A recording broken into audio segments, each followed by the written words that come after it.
What's up, NHL fans? It is Thursday. It's our last show of the week, and boy, is it going to be a good one. Alongside Colby Cohen, I'm Jonny Lazarus. This is Morning Cup of Hockey, presented by Betway. If you're going to place a bet, bet on Betway. Please play responsibly in Ontario only, and you must be 19 years of age or older. We got a great show today. We got Kyle Davidson, the GM of the Chicago Blackhawks, already ready to go. We were ripping it with him a little bit before we started on the show live here, and we're going to talk about all the trades that went down yesterday. But before we get into that, I know Colby loves when I ask him how he's doing. So, Colby, how's your morning going? I don't want to talk about me. I want to bring Kyle right in. Let's do it. We don't know when his phone could start ringing, so we want to take the time that we have with him. So let's welcome in Kyle Davidson, first time on the show. Kyle, good to see you, man. I appreciate you giving us time in a hectic time for any NHL general manager or club. No, I'm happy to be here. It's good to see you again. I haven't seen you in a little while, and glad to be on the show. Well, look, we're gonna put you right to work because the fact that we get a general manager on our show to kind of give us a little bit of insight into how this works, because we all like to sit at our computers and as Johnny alluded to earlier, we all like to be a GM mode on our gaming consoles and on our Twitter feeds, but to get your perspective on things, Kyle, it seems like every year there's one trade that sets everything off. It's like that domino effect. So I'm just curious, are you surprised that yesterday seemed to be the igniter where the dominoes started falling and we started seeing all these big names come off the board that we thought might not happen for another 48 hours? Yes and no. I think some of it is I'm sure it's coincidence that they all kind of happen, because trades like the ones that happened yesterday they're not reactive. They're not born out of someone seeing someone else do something and we got to do something. There's probably tons of conversation that goes into those, tons of planning, thought that goes into one, asking price if you're a seller, buying, what your threshold is for paying a certain price if you're a buyer. And so it's likely more so just a coincidence they all happen at the same time. But, we're getting towards that time, around the deadline that this sort of stuff is going to happen. You're going to have this push of deals. And I feel more and more over the last few years, deals are happening a little further out from deadline. That's just my impression. I haven't looked that up, but it just feels like they're happening sooner, right? You had the Monahan and Lindholm deals happen pretty early on. Mm-hmm. And then, yesterday was a couple of days out where you had this flurry of pretty intense activity. So yeah, we'll see what happens over the next couple of days. But yesterday was, even just as a fan of the sport, I can tell that people are excited and intrigued by what's going on. Even last year too, Kyle, you think about Bo Horvat going right before All-Star break, and then that happens this year, like you said, with Lindholm. But something I'm curious about with you guys specifically in Chicago, you played Tuesday, you're off until Saturday. Is that almost beneficial for you this time of year to not have the games in between as a distraction? Like you can kind of just be on the phones basically for the next 3-4 days? Yeah, the clearing of the schedule, even just, the freedom of not having to, worry about, especially if I think back to last year where we made a lot more moves. You're worried about, injuries, lineups for that night, if something may come up right before a game, that kind of thing. And so, if there's no games and you have a little break like we do this year, it's certainly convenient. It makes things much easier as opposed to if you're playing every other night and you're working the phones and not knowing how things are going to materialize or when. That definitely complicates things if there's games kind of all along the way. So yeah, it's having no games in the lead up to the deadline is nice. I don't believe I experienced that the last 2 years when we were very, very active, but it is what it is. And so, yeah. Of course, the year you're not active, you get the nice break. Yeah. Well, we'll see. It's still early, but it's certainly not, it's been the lead up anyways, certainly not like it was the last 2 years. Yeah. You don't have to worry about any first ballot Hall of Famers waiving no trade clauses this year, looking for new teams and giving you a big list of one to make those deals happen. So I want to thank you for that one, by the way. That was nice to have him here for a little bit. No, Kyle, will you bring your team together? Obviously, Norm McIver is a huge part of your team. Megan Hunter, I've seen the way that you operate really up close and personal. You were always so generous about sharing your time and your knowledge with me when I was there in Chicago and just kind of letting me see the inside a little bit. So I see how you delegate. You're more of a, all hands on deck type of leader, but will you guys get around the table tomorrow and be in the same room and shut the door? Or is it sort of a divide and conquer situation where someone might be out on the road doing some last minute scouting or bringing other people in? Like, what's the strategy for you? And maybe how is it evolving? Because this is, you've been, I guess you were interim GM 2 years ago, right? As well. So this would be your third trade deadline now as general manager, right? No, this is my second. So I was interim and I was made full-time right before the deadline 2 years ago. So I think like 2 weeks or something before the deadline. So I was full-time, but this is my this will be my third deadline as GM. But it does change, but it doesn't. I've been involved in a lot, I wasn't general manager, but I've been involved in many trade deadlines up to the point when I was the manager. And so I like having everyone in the same room. I like having everyone together. You can talk through scenarios. A lot of the times you've already talked through them a million times, but everyone's in one spot. If you need someone for, a contact with the league, they're there. If you need someone for the cap, they're there. If you need someone for scouting information, they're there, or if we need to call someone about a player or a prospect or what have you, you can delegate that out, but everyone's there and they're all around the table with you. And so I prefer everyone, especially those times when split second decisions are deadlines catching up with me here. Split second decisions are sort of the norm around, especially right towards the end of at the deadline. You want everyone there and you want everyone to be locked in with you, in what you're trying to execute there. And so I prefer to have everyone around. Not a huge group. I think, a big group can be a little distracting as well, but you have the necessary people with the necessary subject matter expertise around the table. And that's kind of how I like to operate it. So I want to ask you this question that we have from one of our listeners in the chat. And I just want to say this to everybody watching right now. GMs and coaches, they don't comment on other teams' players or other teams' moves. I actually don't think you're really even allowed to do that. So we're not ignoring your questions that you're asking us about how Kyle feels about other teams' trades, but I just don't think I don't think you're even allowed to really, respond and talk about other players for the most part. But the question that we did get, and obviously we knew this was going to come up, it's about Connor Bedard. And Jim the Swede, who actually always asks good questions in the chat, he asked us, you drafted this generational talent in Connor Bedard. Is there anything that has impressed you this year about him that you really are surprised by, or that you didn't know about him before he started to wear that beautiful Chicago Blackhawk jersey and, got under your watchful eye?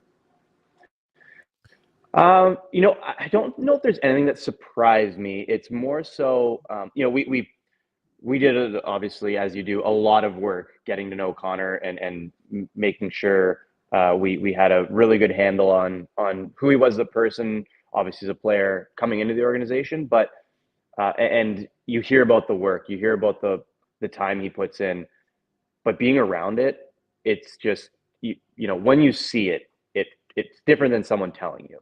And he, like, every day, shooting pucks, if he's in the gym, he's getting extra work in, after practice. It's just nonstop. And I think that's the key to someone that wants to be great or is great or has the potential to be great, is that consistency. It's over and over and over again. It's that work rate is just relentless, and that will and desire to improve is absolutely nonstop. And so I think that's the one thing that I don't know if it surprised me, but it just, you see it every day, and it's very, very impressive. I heard he was in the gym in the hotel at draft weekend in Nashville. Like, he's just nonstop. The guy's unbelievable. I heard that too. Yeah, I think that was day 2. I had heard that him and one of our other, I think the other player we had drafted in the first round, Oliver Moore, apparently he's on stud. day 2 they were in the gym together during day 2 of the draft. So that's what I heard. I don't have firsthand account of that or knowledge, but I was told that that's what was going on. So yeah, I got the chance to interview both of them after the first round in Nashville, and Oliver Moore, I think, gets a little bit overshadowed too. Like, he is such a great kid. Also, I think the two of them, not only on the ice, but what they're gonna do, like their personalities off of it for Chicago. Like, I'm really excited to see that, and I kind of wanted to lead into this question as well. I know it's a little bit far in advance, but you guys have the Winter Classic at Wrigley next year, and Colby and I kind of broke down the fun outfits and whatnot at the Stadium Series in Jersey this, past month or so ago. Is that something that, I mean, I know you're not thinking about it now, but is that something that you kind of advertise? You want the players to have fun with it? And if so, like, I don't know what a Chicago style would be to walk into an arena. Like, what do you think the guys would even think about wearing? I have no idea. We were kind of thinking about that when we saw some of the, was it the New Jersey and the Rangers and those guys walking in? Yeah, we were kind of bouncing that around. Like, what would it be, for ours? I have no clue. But maybe some, like Prohibition era outfits or something like that. But I don't know. I guess we'll let the players and other people decide that. I'm not a big fashion guy. I don't know what I certainly wouldn't be making the suggestion. Let's just put it that way. But no, I think it's great. You celebrate kind of the whether it's the history or what have you of your city and of the town that your team's from. And so I think that's kind of, maybe it's becoming one of these new things for the outdoor games with the walk-ins. And no, I'm all for it. I think it's really fun. And if the players want to do it, then I'm good with it. So yeah, I'd love to hear that. I think 3 of the 4 teams knocked it out of the park. The Rocky outfits, the Flyers, the Fila jumpsuits, the Devils, the Rangers with the FD. I mean, they killed it this year. Yeah. We were so disappointed in the Islanders and old school Lou that they didn't do anything. And I can tell you this, I know Kyle Davidson well enough to know he is not going to tell the players they cannot have fun with it and dress up. I would bet my mortgage on that. That's not Kyle's style. I feel like I can speak for you in saying that, Kyle, because it is a huge part of the personality of it, and I know you're all for that type of stuff. I think it's fun. I think it's a fun event. But I also look. There's ways of doing things, and I respect everyone's way of doing things, and it's certainly, to each their own, and with the Blackhawks, we'll definitely, I think, let the players decide what, or whoever, I don't know who even comes up with those ideas, but as a collective, we'll decide what the players are comfortable with or what they want to do, and we'll kind of go from there. But I think it's an opportunity to have a little fun, a little showmanship, and why not? It's kind of a neat event and make it a little more interesting. So. It's going to be sick. Wrigley Field is unbelievable. I got to go for the first time this past summer, and it was just a great day. So I'm really excited for that. So Kyle, it'll be fun. Yeah. I couldn't have you on the show without asking you about my favorite player outside of the NHL right now, and that's Macklin Celebrini. You and I both know, because we talk about this all the time. I watch BU all the time. I'm always sending you new texts about Ryan Green, who's another guy that I just absolutely love. But it's just been such a joy to watch Macklin Celebrini this year. The maturity in his game at the center position has just been, it's just crazy to me to watch a 17-year-old do this kind of thing. How many viewings have you had a chance to put on Macklin this year? And do you see a lot of those qualities that I've seen, at least, and that the reason people are talking about him for the top overall pick, which is realistically something that could go your way again this year? I mean, I'm hoping it does. I would love to see that happen. I think that 1-2 punch for a long time would be pretty impressive. But I just love this guy. I can't talk about him enough. Yeah, I've seen him. So I went over World Junior, so I saw him there. I did see him with the Steel. It was an easy, viewing before his draft year, and so I'd seen the Steel and him quite a bit while he was playing in the USHL, and then at BU as well. So I've kind of seen him in a number of different environments, and like you said, super impressive player, young player for college hockey. And having a fantastic year. And so, it's another good draft, and it's been a tough year, on the ice for us, but hopefully we can get, a nice player, with our pick this year. It's another strong draft at the top. And so, anyone that either wins the lottery or is picking, in those top 3, 4, 5, they're gonna see some nice talent coming into their organization. Kyle, I got a two-parter for you here. So me, along with basically every other fan of the NHL, loved your on the street video in Chicago, or in Nashville, excuse me, the Kyle from Chicago video. One, I just want to ask you, like, how much fun in the moment was knowing that was going to probably blow up? Like, you knew what you were doing with that video. And then I just got to ask you, as a GM, like, in that instance, you weren't recognized, but what's like the weirdest place where you've been recognized and maybe got stuck in a conversation with somebody? So in that interview, I honestly, it was just sort of spur of the moment. It wasn't like some planned out thing. I just thought it was kind of fun to mess with this person that was, doing the interview. And yeah, it did go pretty big there that weekend. And I still hear about it to this day. It's, I feel like people know me more for that than anything that I've done with the Blackhawks, which is kind of funny, but that's social media for you, I guess. But yeah, no, it was, just a fun thing and spur of the moment. I wasn't really thinking about where it would go from there, but it obviously went a lot of places. And then I just don't get recognized that much. Really? It's not, no, like if I'm at a Blackhawks game, like obviously there's fans who will know who you are, but I can't really think of anything too crazy, like maybe a junior game or something. But again, you're in a hockey environment. It's not like I'm out for dinner and people stop. And no, nothing like that. You just go to the local Chipotle and no one says a thing? Zero. No. I'm totally I'm anonymous. It's fine. It's good. Like, if people come up to me, that's fine. That's great too. But no, I think people are probably, when they do meet me in person, they're probably struck that, I do seem I look pretty young, and, for a general manager, I guess I am. But I don't know. I just one of those things. I'm not. People aren't stopping me on the street or anything. Every once in a while, in the springtime when I'm, my wife and I are walking the baby, sometimes some guy on a bike will go by and like, Kyle, I'll get one of those. Is like guy flies by, but again, that's Chicago. I live pretty close to the United Center, so I'm sort of in the territory where I would get recognized, but yeah, no, I'm not getting recognized in some random place or anything out of the ordinary. That's for sure. Well, look, it's not necessarily a bad thing because better off.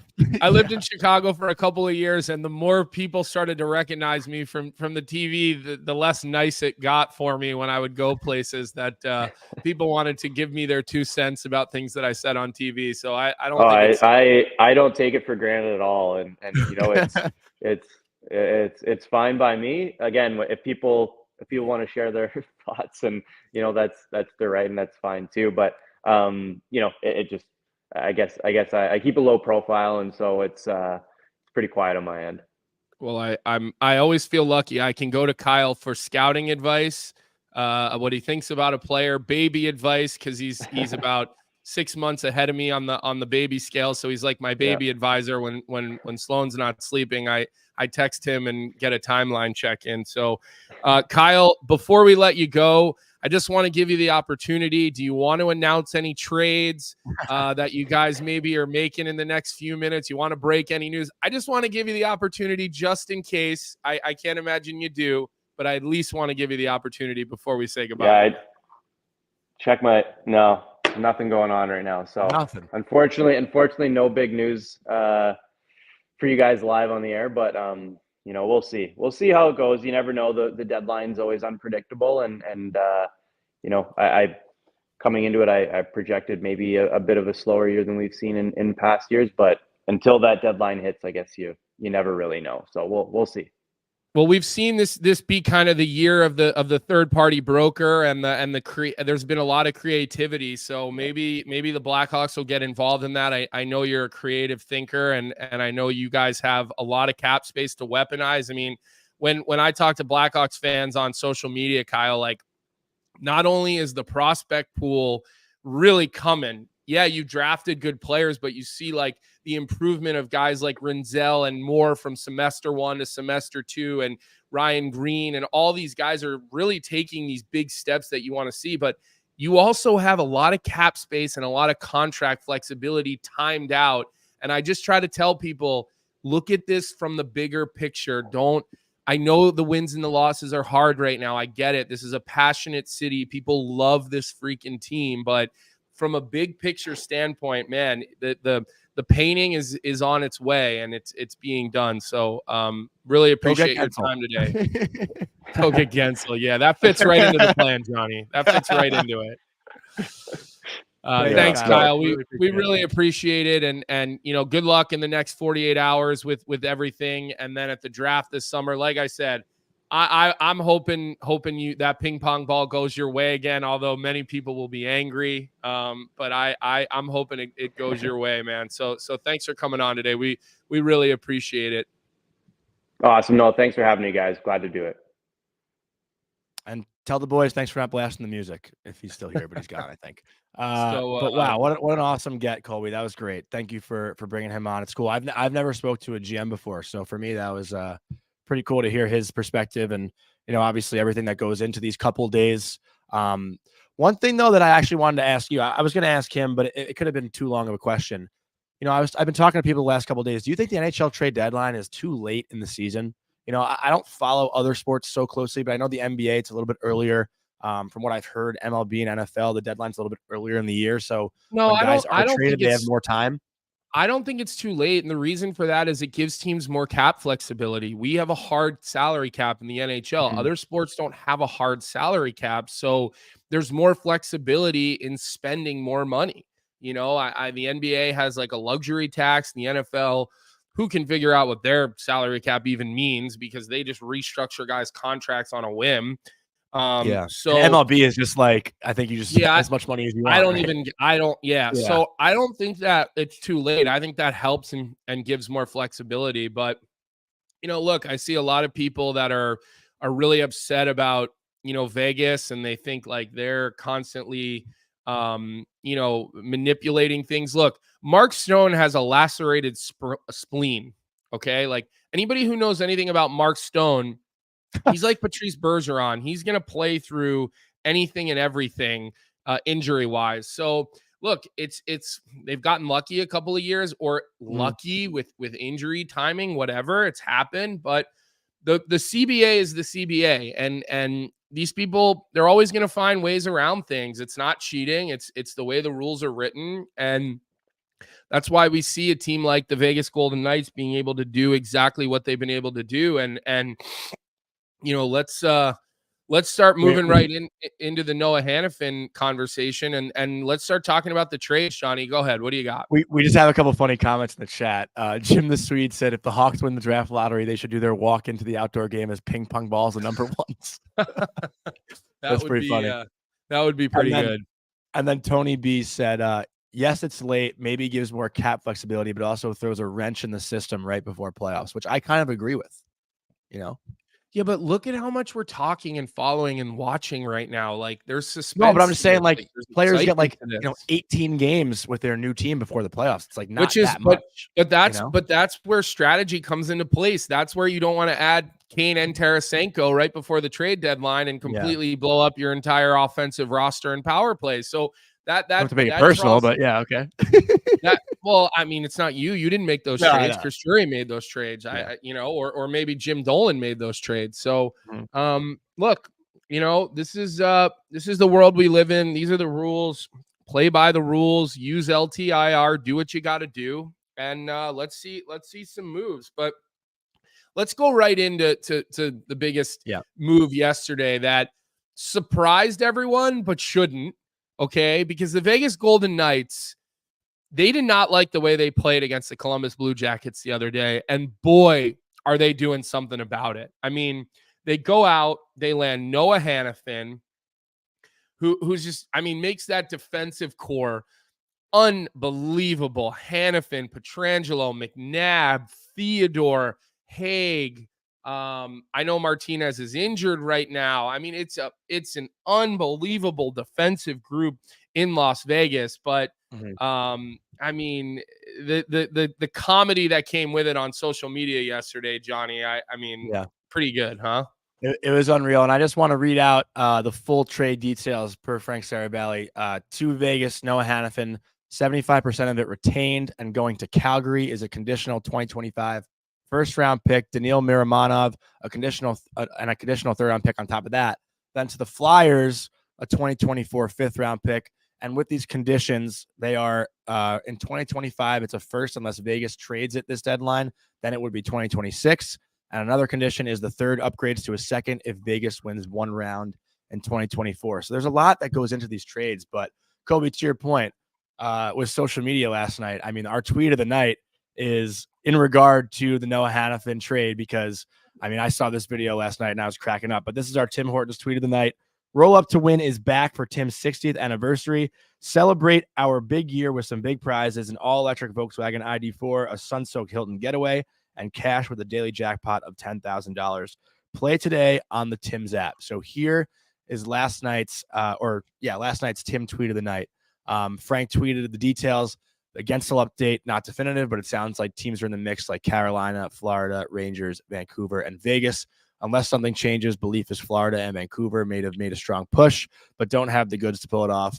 Of note, Vegas could potentially create more cap room if Alec Martinez goes on LTIR. And this was the video that went on top of that tweet, and it was hilarious. The Golden Knights medical staff to Alec Martinez. Here's the video of the, impression of what it would be. Stone Cold Steve Austin just absolutely pounding Vince McMahon laying in a hospital bed. An old WWF video, a couple of legends right there for sure. Stone Cold Steve Austin and The Rock were my favorites back in the day. And look, a lot of the chat right now is kind of going back and forth about the rules. Here's an idea.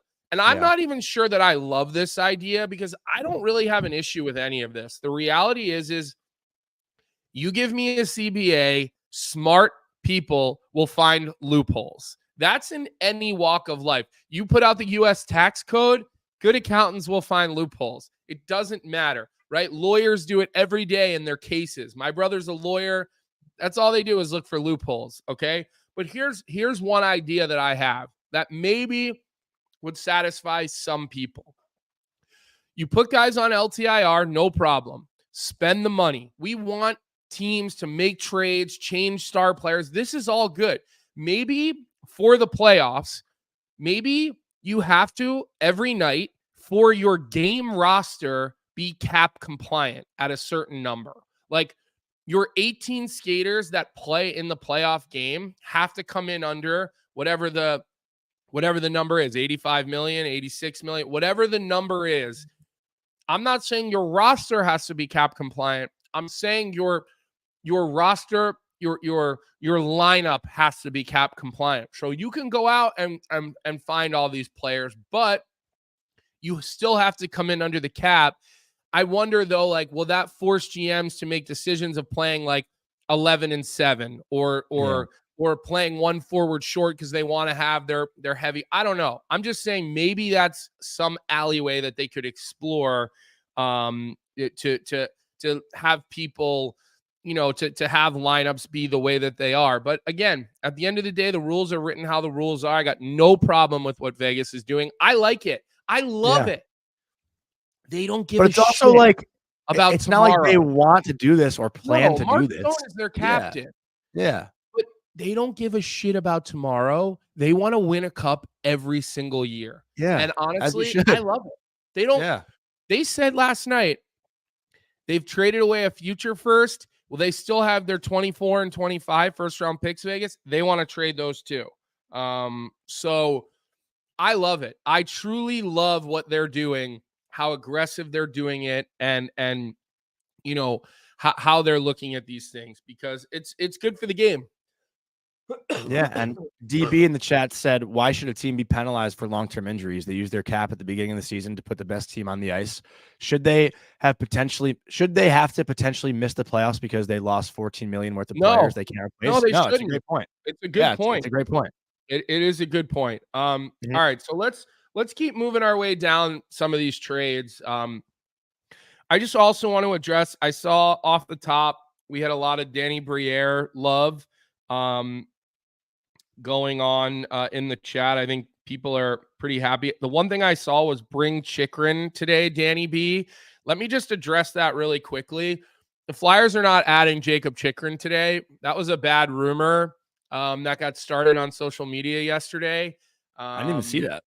It was started by who started? Oh, it was started by the guy Anthony Sanfilippo, who really does always have good sources. And you know, I talked to his partner yesterday, and I acknowledge, like, Anthony generally has very good sources, but from what I'm told, you know, a check-in and a real conversation are very different. I think everybody checks in on everybody, but I don't think there's any reality to the Flyers getting Jacob Chychrun at all. I think now that Noah Hanifin, would they even want him right now? No, exactly. Yeah. So it was a rumor that got started yesterday. There's not a lot of truth to it. I'm going to see Danny Briere this weekend at the, you know, our family little birthday party get together going on for his son's birthday. And so I'm going to ask him this weekend if maybe we could get him to come on the show next week or the week after. So we'll see if we can bring him on, because I do know we have a number of Flyers fans that, you know, engage with our show. But let's start moving through yesterday, because a lot of moves did happen. Like, there were big names that came off the board yesterday. We talked about Hanifin, who I think is an unbelievable fit. I wouldn't be shocked if Gensel ended up in Vegas. I just wouldn't, because of Vegas's aggressive nature. What do you think about the Tarasenko to Florida deal? Because we were talking about the Mantha deal yesterday, and the Mantha return was actually a better return than the Tarasenko return. Close. Which is kind of crazy, right? With Ottawa. It is and it isn't. Tarasenko makes more. Okay, but they did eat money. And here's why I like that Tarasenko to Florida deal. Or what do you think of the Tarasenko to Florida? Let me get your opinion first. Well, so if it's a bad one, I can shit on it. No. I think you know, a lot of people were saying that the Panthers needed an upgrade from Nick Cousins, who's been playing on their second line, but I still think 100%. But from what we've seen, or at least from what Daily Faceoff says as far as the roster goes, Tarasenko right now is slotted in as a third line right winger. So he makes that team just even deeper up front. Obviously, he's a guy that can help your power play, but you know what's the saying? I don't know why I'm blanking on it right now. If it ain't broke, don't fix it, right? So the Panthers are playing well. Let me add this, and this is a good point. Jay's son just put into the chat. Tarasenko had a full no trade clause, and I didn't realize that. So that is very important context. So thank you for dropping that in, Jay and Jim the Swede. I did not realize that. I did not have that written down in my notes next to me. So that is important context.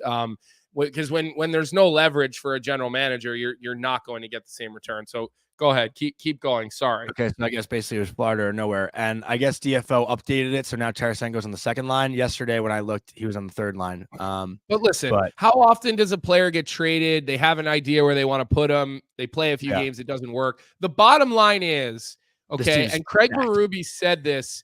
Craig Berube said this last night on the TNT panel, and then I actually texted the quote of what he said to our group chat with our U18 Titans team that's a couple of games away from going to nationals, and he He said, and I'm paraphrasing a little bit, but Mhm. the reason they won in St. Louis is because they had complete commitment and buy-in, but they were able to play 4 lines in 6D. Nobody had to be protected. And I'm not saying the fourth line played 18 minutes like the first line, but they were able to roll 4 lines for many parts of the games. They had everybody going. They were deep, and that's what helped them win the Stanley Cup. So you bring in a guy like Tarasenko who doesn't have to be the alpha on this Florida roster. There's plenty of alpha males on this roster, right? There's plenty of big time scoring options. He comes in and he can just be a secondary, second, third line scoring option, power play. Maybe at times he finds his way up to the first line because he obviously can play as a first liner, but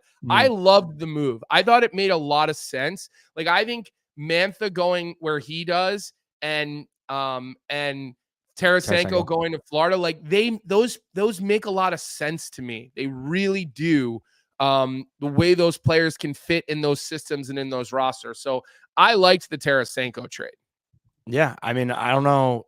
I mean, the only people who probably didn't like it are the teams that are competing against Florida, right? Because Florida just continues to get better and better, and they've been the measuring stick in the Eastern Conference now for like the past month. And I think Tarasenko going to Florida it was the first move yesterday, right? That's kind of what started the whole trade circus that went on, because I think people see the best team in the NHL getting better, and then they feel pressure to do whatever they can to compete with Florida. And I know Kyle said these aren't reactive moves. And while I do know, because he's kind of let me kind of walk through some of these situations with him in the past, they are having conversations about players on their radar for sometimes 3 or 4 months, sometimes a year. Also, there was only 3 games last night. A lot of teams weren't playing, so there weren't any distractions yesterday. But they start checking in on a player sometimes the year before. Hey, what do you think about so-and-so? Nah, we're not moving him. Like, then you call back 6 months later. What do you think? Like, these conversations sometimes are 2 and 3 years. And one of the questions that just came into the chat about this Tarasenko thing from DB, do you think Tarasenko fits well in Florida? He's not gritty. He doesn't play with a lot of pace like the Panthers do. But here's the thing. You put him into a situation where I do agree with that. He does play gritty. You think back to his days before he hurt his shoulders. He was a very physical player, very physical. But you put him in an environment that a team that plays with more pace, it will force him to do the same. Look at Van Riemsdyk in Boston. Okay, he's not a guy that plays with a ton of pace. He goes to a team that's playing with a ton of pace, and he's having a career year because he's being forced to go with a little bit of a higher pace. So that's a good point. Let's go to the Wennberg trade, because I'm sure this one hits a little different for you. You don't need to read the whole trade. Everybody has Twitter. We don't need the details. It's a second. You saw me going to do it. Listen, people all have social media. They can all look at the trade. I just want to hear from you, the guy who watches the New York Rangers every night. Take your super fan hat off for 1 second, okay? Yeah. Why don't you put your be a GM mode hat on, okay? I don't think any Ranger fan wants that.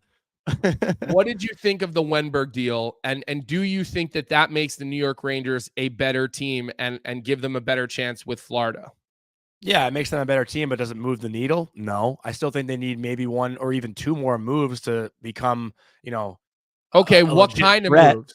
What kind of moves? They need that first line right winger. They need that. They absolutely need that. And then who are you targeting? Well, it's Frank Vatrano, Pavel Buchnevich, or Jake Gensel. It seems to be those 3. They're in the conversation for all 3 guys, but the asking prices are a little too much right now from what it sounds like for Chris Drury. I think from what I saw yesterday, Buchnevich might make the most sense, even though it might cost the most. I think Frank is the guy. I want Vatrano. I've said Vatrano for months.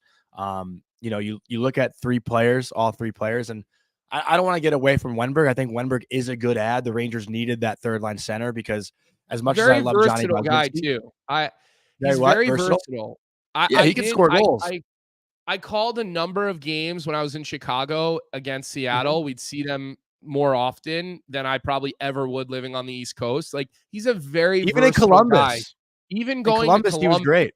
Exactly. In Columbus, he played power play. He played more of a top 6 role. So you get a guy who can play a third line role really well, but is also versatile. Like, I don't think it's a nothing trade. It almost reminds me of like the Mott trade that they made. Maybe even a little bit of a better of a better player than Tyler Mott, but something that helps maybe get you 5% better, but isn't going to disrupt your offense and your lineup. And he can kill penalties too, which is huge. You can always use more guys that PK, but again, like I said, I don't think. D. Ely. Oh, sorry. Chad Cole asked us, what about Toffoli to the Rangers? What do you think of that fit? I mean, are the Devils and the Rangers ever making a trade with each other? I couldn't see probably that. Not. That's probably never going to happen. Yeah, I know Toffoli will probably be moved in the next couple of days, though. It came out last night. Right. But I don't really see that happening. I also don't think the Rangers want to give the Devils anything. I don't even know it's about the Devils giving the Rangers Toffoli. I just mean those teams are not going to trade with each other. No, you're never going to see the Flyers and the Rangers make a trade. You're not. I mean, it will happen every blue moon, but those teams in this little metro corridor right here, they're not trading with each other. Mm-hmm. And Joe Albany's just kind of giving me crap in the chat saying, give the Frank Vatrano idea a rest. And that's the thing about Ranger fans right now. Everyone's opinion is so different on this because, to Jeremiah Maxwell's point, he said the elephant in the room for the Rangers is Mika and his struggle to score at 5-on-5. And I think it's been like 75 days now or whatever where Mika's lacked to score a 5-on-5 goal. He hasn't scored one since December. So that's been a pretty big issue for the Rangers, and everyone he's still not being taken off the first power play for your favorite player. So what does that tell you? Well, no, I mean he's still good on the power play. It's the 5-on-5. Yeah, okay. Like power play is still a threat. Let's keep moving because we could do the hypothetical Ranger game all day. Let's see how it shakes out. We also are going to have a 4-hour show on Daily Faceoff YouTube tomorrow. Trade deadline special. Carter Hutton, myself. Frank will be on there the whole day. Tyler Yaremchuk. So that'll be good. So make sure you get into that. Let's try to buzz through these next couple so we can kind of talk about the games tonight because it's a big slate. Henrique and Carrick to Edmonton. Didn't hate those moves. They made them better, but I still think they need to do more. I really do. The way Vegas is loading up, I think they need to do more in Edmonton. They need to use more pieces, and they need Vegas's attitude. Like all in, like no kind of maybe I'm all in, but then I back out because the pot got too big. They need to go all in, and I mean all in. And I think we talked about this a little bit yesterday, no? Like it's Connor McDavid's time. Yeah, it is, right? Like it's never felt more like that than in the last 2 years. I mean, last year and Henrique 64 goals last year. Yeah, and the thing about Henrique though, can I say one thing about Henrique? I know there was a lot of buzz about him with this deadline, and like maybe people have this notion that he's like this playoff killer. Adam Henrique has played, I think, a total of 28 playoff games. People think Henrique's this playoff guy because of that 2012 run with the Devils. That was his rookie year, and yes, he scored 2 overtime series winning goals, but he only played 4 playoff games since then and didn't have a single point in the 2018 season. So this idea that Adam Henrique is this playoff guy, it hasn't been seen in basically over a decade. Oh, look, I haven't seen that anywhere that he's this playoff guy. At least I have. That hasn't come across to me. But the Edmonton did a nice job of making sure like all these guys' money was retained, so they still have room. They can still do things. They could still move a guy like Fogle if they needed to get a couple $1 million off the books if they could really make an improvement. So we'll see. I don't think Edmonton's done. I really don't. The Sean Walker to Colorado deal. Look, you get a first round pick. It's conditional. It's not going to happen because the condition is a top 10 protected. That's not happening. So they'll get their first round pick for him. They take on Ryan Johansson, who they immediately put on waivers. He's only $4 million because half of his money's already been eaten before he got traded to Colorado. So you're getting Ryan Johansson at $4 million. They put him right on waivers, and supposedly they're sending him to the Phantoms because, you know, there was definitely a lot of issues between him and Torts in Columbus, not personal issues, on ice issues, because Johansson did talk about, look, we got along good off the ice. It was on the ice. It was almost like the Kevin Hayes Torts relationship.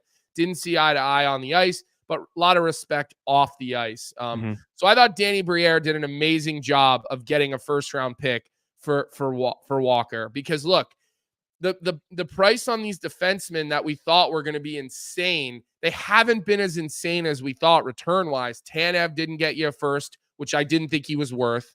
Walker, I didn't think was worth the first. They got it because of the money, you know, because of the Johansson. Like, that was the way, okay, we'll give you the first round pick, but you got to take this bad deal off of our hands. I think it was a huge win for both general managers. Gives you flexibility in Colorado.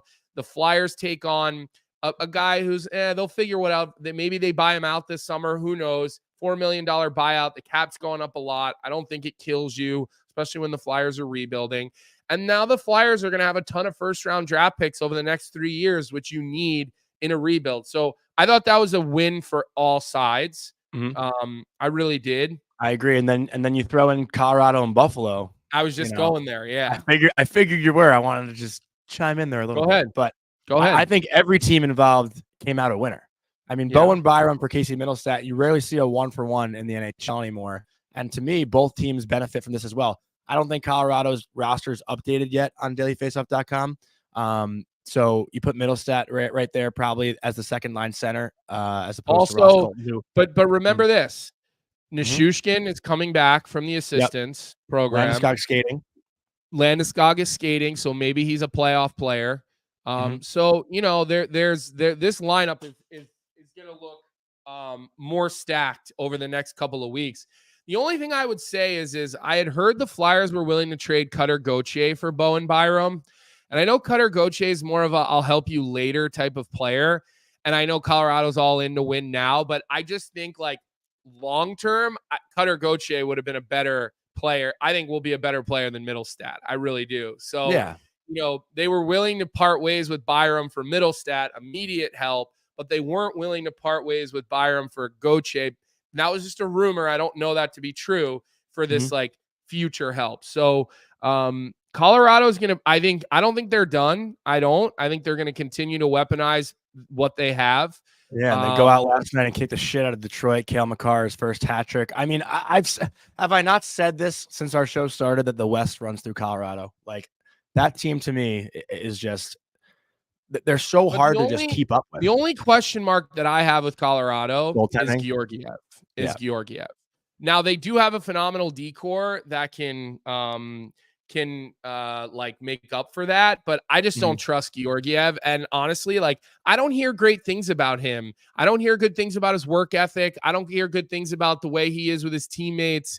Going back to his days in New York, he was not a favorite in that locker room. I know for firsthand from friends of mine that were in that locker room, well-respected guys. So I just don't know if you feel totally safe with Georgiev, but he's good. He's just, to me, he's not great. Like he's a good starter, but is he a great starter? No. But I think we talked about this yesterday.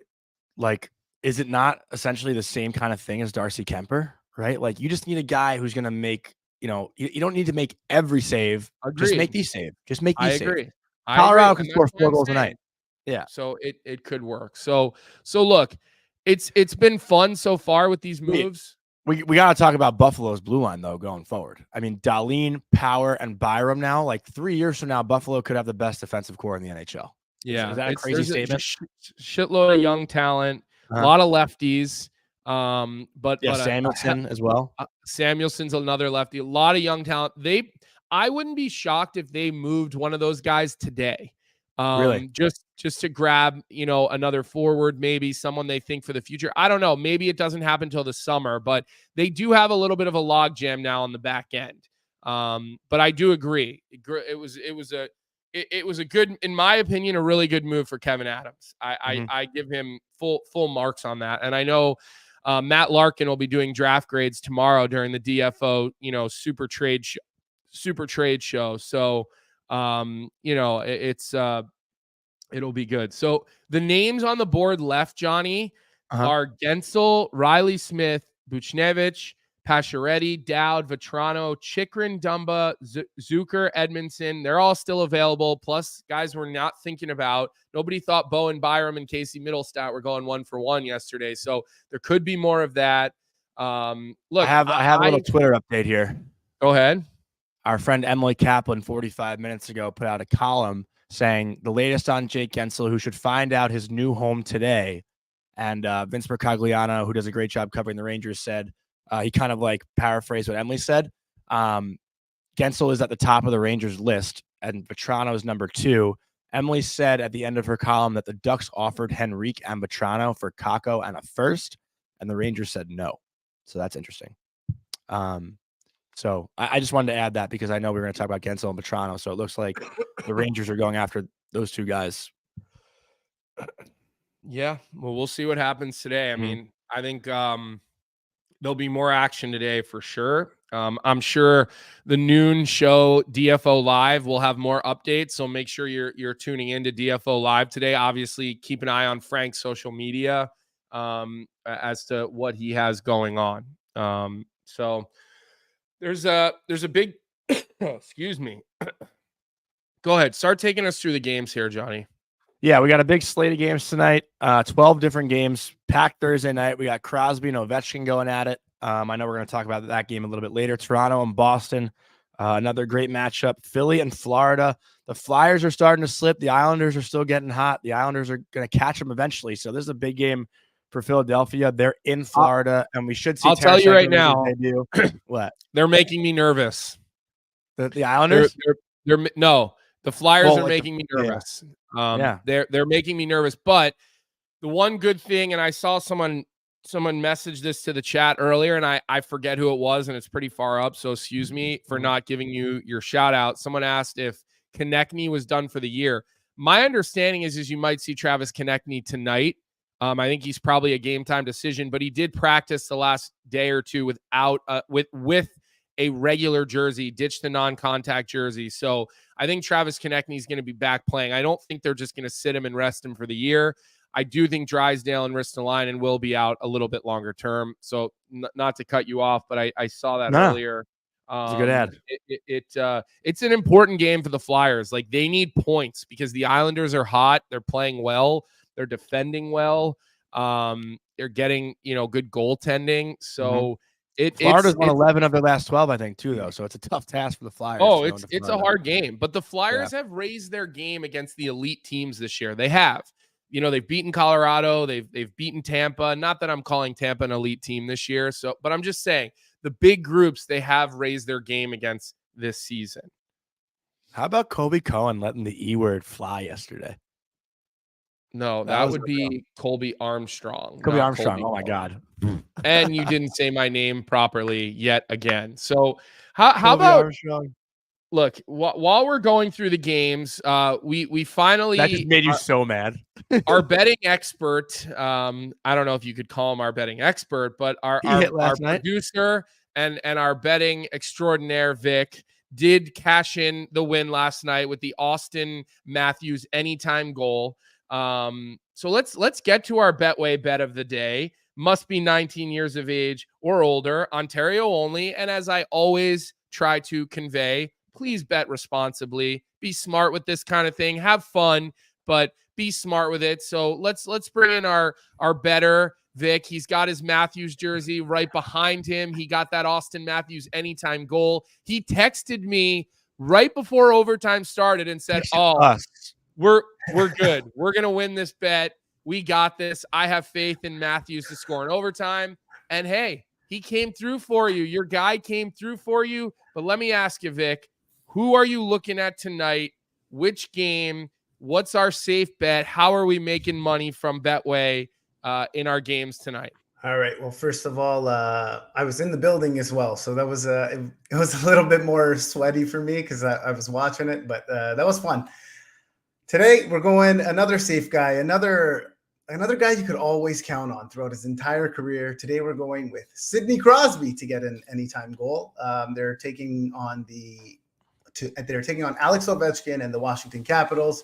Anytime these two guys meet, it's been, I feel like, for 20 years. Like they love to go at each other. They still love it. I think there's a respect now. I think they used to hate each other. I do, because anytime when one was mentioned, the other was. But I think they carried it. Like, they carried the torch. They are it sucks because they're kind of running at the end here. But I like Sidney Crosby anytime goal. They faced each other twice this year so far. Crosby has had 2 goals in the first meeting, 1 in the second meeting. He's got 3 goals, and he hasn't scored in 5 games. So I think facing Ovechkin, they're fighting for a playoff spot still. I think the loser of this game is probably done here. So I mean, I think they're both done regardless. And they're probably done, yeah. But I mean, you're done if you lose tonight. So I think they're both going to be fired up here. So I like Sidney Crosby anytime goal tonight against Washington. All right, so there you have it. Sidney Crosby anytime goal for our Betway bet of the day. Must be 19 years of age or older, Ontario only. And please, please bet responsibly. We had the Austin Matthews anytime goal hit last night.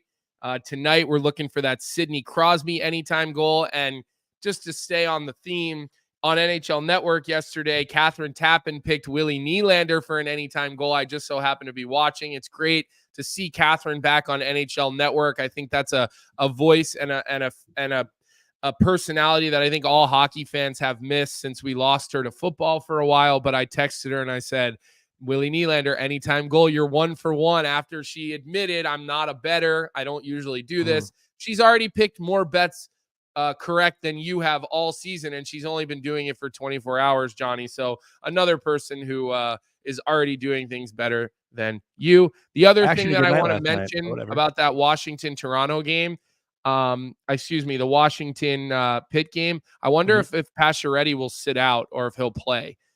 He's got no move protection. The rumor is Florida. I've heard from some sources, not hockey sources, like family potentially sources, that they would like to be in Florida. That is my understanding. You're trying to take Frank's job, dude? Not trying to take Frank's job. Nobody does it like Frank, but I do hear that his preferred destination would be the Florida Panthers, which, I mean, look, you could get Washington to eat half of his money, which isn't a lot. And you get a guy like that, another big, strong power forward who's continuing to find his game after some massive injuries. Holy shit. He would put another big, heavy body into that lineup. Again, that would, I mean, not that they need it, but wow, that could really help. So, some big boy hockey in in Vegas tonight. Vancouver against Vegas. Noah Hanifin, being an American player, I assume he's not going to need a visa. There's no visa issues there. So you wonder if they'll get him right in there from Calgary and get him right into the game. Huh? What'd you say? Hopefully he checked his passport. Yeah, hopefully his passport is not expiring, but I still haven't gotten my back yet. You're still passportless? Yeah, I'm passportless. So I guess the DFO retreat to Cabo San Lucas, you won't be joining us here after the trade deadline. Did you get invited to that or no? Obviously not. Oh, geez. Sorry, I didn't mean to bring that up if you weren't invited to it. But what else you got, Johnny? What other games are you do you have your eyes on tonight? I mean, I wouldn't say this is a must watch, but I called the Islanders out last week. They got to win 4 out of their next 6. They're 1 for 1 already, taking on the Blues the other night and winning that game. Coming back from down 2-0. They're in San Jose tonight. I want to say it should be an easy win, but I mean, San Jose beat the Dallas Stars the other night. Like, that was not a gimme. So we'll see. Hopefully the Islanders don't take them lightly. And, I feel like part of me is rooting for the Islanders because I want to see them in over Philly because of our bet and because I think just what it would do to this area. I like seeing the Islanders and Devils in the playoffs because I think you always kiss up to the Islanders. It's so weird. I mean, even the Devils though. I like hockey in this area. I want all the fans, the enemy teams of your team. It's weird to me that you do that. I think you just can't stand another fan base not liking you. I think that's do you know the team that I actually hated the most growing up? It wasn't Islanders, wasn't Devils. It was the Penguins. I hated the Penguins. Hey, can I just say one other thing to you that I just realized they didn't beat Dallas the other night, by the way. Dallas won that game. No. I'm pretty sure they did. Yeah. No, I think Duclair had 4 points. 7-6, Dallas. Dallas came back? 7-6, bud. No way. It was 6-3. I thought I didn't catch the end. Dallas came back and won that game? Holy shit. I turned it off after it was 6-3. My bad. Who's calling me out? Jeremiah? Oh, did Jeremiah call you out? Yeah, Jeremiah said Dallas won that game 7-6. I was watching that game. I live bet Dallas when they were down 2-0. I didn't even know. I stopped watching it 6-3. That's hilarious. I didn't even know. And you won money and you still didn't know? I won money. Yeah. I didn't know. All right. Well, that's how this day is going. I called Called Colby Armstrong, Colby Cohen. Didn't know the Stars came back. Yeah, maybe I should just hop off for the day. I'm struggling here a little bit. But yes, Islanders and Sharks. Big game for the Islanders. Save me here. I'm just gonna let you spin out of control here save me. and Save crash me. and Come burn. on. All right, well, Get look, my back. today was a good show, Johnny. It was good to get Kyle on. Again, I saw all the questions people were wanting to talk about other trades. Like I said, I'm pretty sure general managers can get fined for talking about other players in particular, or other teams, other managers. You see that in sports. And that's why I wasn't going to ask him his opinion on certain trades. What would have been really cool is if we could have gotten like a former GM, somebody who has been in the meetings but isn't tied to any one team, because then you can really get their opinion on certain things. Look, the other thing is it is a little bit of an old boys league. Like with these guys, nobody's going to throw anybody under the bus. Nobody's really taking shots at anybody. So it was good to get Kyle on. I've gone back and forth with people about this. I think behind the scenes with everything he's done with his hockey ops and the prospects and the scouting, it's been really good, and it's building. He's putting a core in place that's going to be young and dynamic for a long time. And then when the time's right, they'll go out and they'll add what they need to add. So I am rooting for Kyle Davidson, and the hockey portion of the organization. And look, it's a passionate fan base, even though most of their fans absolutely hated me when I worked there. It is still impressive that they're in last place in the NHL, and they're still having sellouts, and they're still getting 19,000 people in the United Center. So give credit where credit's due. It's well-deserved. It was good to have Kyle today. We'll see if he's active. We'll see if he's a third-party broker. He hasn't been yet, but we shall see. That'll do it for us. Won't be fired, Colby. Trust me, I've already got contingency plans in place. We do have on March 14th, Johnny will not be able to do the show. And I do have a special guest host for us. So that will be a week from today. I guess next Thursday, I'll have a special co-host. I'm not going to tell you who it is yet. We're gonna wait on that, but it will be a good one. I'm just worried that the people aren't going to want you to come back, Johnny, after that. But don't worry. They probably won't. Don't worry. We're not going to buy you out of your contract just yet. You've done enough good things that, you're not getting bought out just yet. We're not trading you to Oilers Nation or to like the Ottawa Senator show, although you probably would fit in nicely up in, Ottawa. But I just can't believe the Stars came back and beat the Sharks the other night. It was a good show today, Johnny. Good job. You didn't say anything stupid in your first GM talk. You never know. We've seen how you handled meeting Rick Nash. We've seen how you've handled meeting. That wasn't me. That wasn't my fault. You did good today. You did. So thank you to Vic, our producer, as always. Johnny, I give you a B today. You don't get a C, but you certainly don't get an A. All right. Well, I have an excuse for our listeners. I'm a little mentally messed up today. The date that I was supposed to have tonight canceled, so things are trending downward. It's not a good way to start your day to have someone cancel a date before 9 a.m. It's rough. I got invited to a friend's birthday, her friend's birthday on Saturday, so she's kind of making up for it. But, so she kind of gave you the, I'm canceling tonight, but hey, come to this group hangout with me and all my friends. What do we think? I don't know. That could be good or bad. That could mean she's bringing you around her friends because she wants to see if you can hang, or she's bringing you around because she's scared to be alone one-on-one with you. So but look, you're not lacking. I think meeting the friends is a big deal though. You're not lacking personality. So it's not like being one-on-one with you would be hard, because like as much as I shit on you, you're not lacking in the personality space. Todd Weinberg in the chat said, Todd Weinberg in the chat just said special guest host will be Alexis Lafreniere, and he'll make his case for being an elite player live on air. That would be. I mean, look, if Johnny could get us Alexis Lafreniere as a guest, that would be current Rangers don't do any shows. It'd be impossible. So unless he gets traded, which I would never want in a million years, there's no chance he comes on the show. Yeah. Well, look, here's the reality. If she cancels on you again on Saturday, I will be calling her and I will be probably yelling at her. So you think it's done, right?